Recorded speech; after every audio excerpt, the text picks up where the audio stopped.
From Florida, Mr. Donalds for 5 minutes. Thank you, Mr. Chair. Director, thanks for being here. I really do appreciate it. Obviously, you know, a budget in 5 minutes, we're not going to be able to deconstruct this entire thing.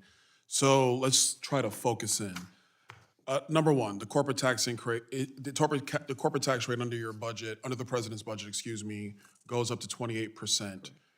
Is it the administration's belief that an increase in the corporate tax rate will have no impact on an already inflationary environment with higher prices for consumers?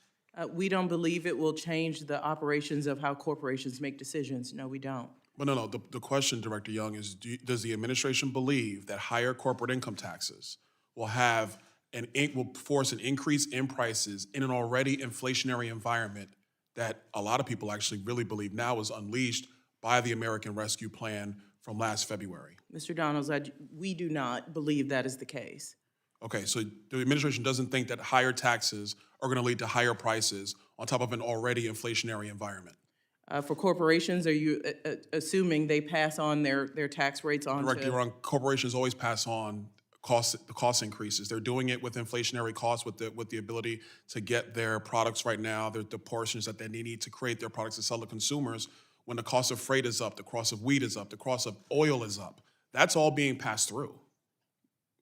Yes or no? Mr. Donalds, I don't believe, and we don't believe as administration, that asking corporations to pay 28%, they used to pay 35% before the last tax cuts, will increase inflationary pressures. Director Young, does the administration acknowledge the fact that when the corporate tax rate was cut from 35 to 21, that the United States raised more revenue in corporate income taxes than at any other point in American history? What we saw was a continued use of legal loopholes that prevented, I mentioned this earlier, 50 corporations, the Fortune 500, from paying any taxes. I'm not talking about the uses of what's already in the tax code. I actually would argue that if we're going to have a fair code, we should adopt a flat tax or a fair tax. I mean, I don't think that's the administration's position. That's my position, if we're going to have a fair code. But to talk about what they use in the current legal structure of the tax code, you can't make that argument and say that, oh, well, they're using these things. I'm talking about did the government raise more revenue from corporate income taxes, yes or no? And corporations continue to make more. That is the All right, point. let's move on, because I know we're not going to get anywhere there. In your proposal, I'm reading like the expanded explanations here. You're reading the Green Book. Yes, I'm reading the Green Book right now. Right now, we have a serious situation in the United States associated with gas prices and rising oil prices, which is going to impact every American, whether they are rich or poor, whether they are black and white. The one thing that will be consistent is that it will affect everybody. There will be no inequality associated with rising energy prices. In your budget proposal, the administration is actually saying that they're going to unwind every tax benefit associated with fossil fuels in the United States.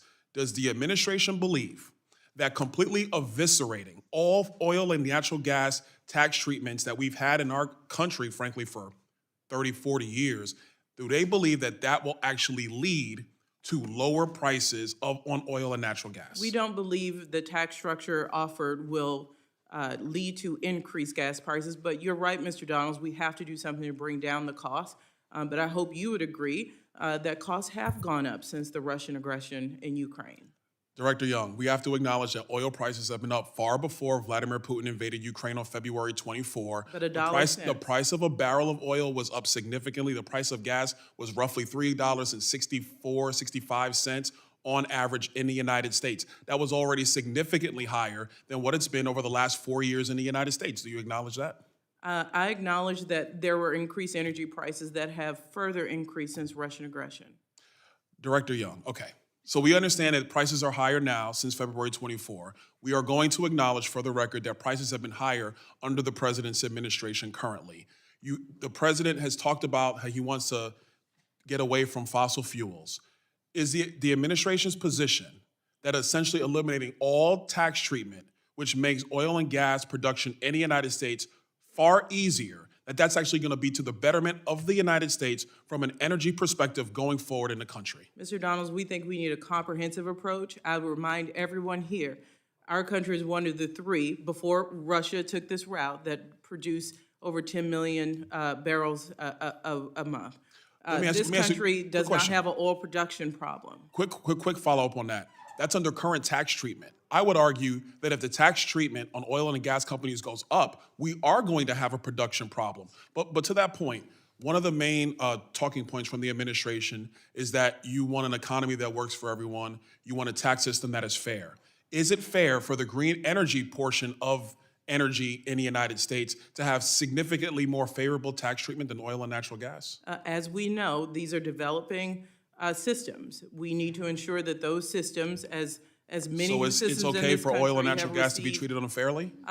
Gentleman's time has expired. Oh, we were getting to the answer, Chairman. Come on now, give me. Well, no, I'll let- Come on, Chairman, we were good. I'll let her answer, but you can't continue the all debate. right. Thank you, Mr. Chairman. Director Young, please. And Mr. Yarman, thank you. And by the way, many of the subsidies for people who want to buy electric vehicles, this is to help consumers. Many consumers want solar panels. Many consumers want electric vehicles. The government, we believe, the best way to help them achieve that and also a cleaner world is to provide subsidies through our tax system. Gentleman's time Chairman, has cut me off. expired. I'm good. Thanks, Mr. Gentleman's Chairman. time is Thank you, Thank Director you, Mr. Young. Donalds. As always, you have the opportunity to submit questions in writing to the director that she can then subsequently answer for the record.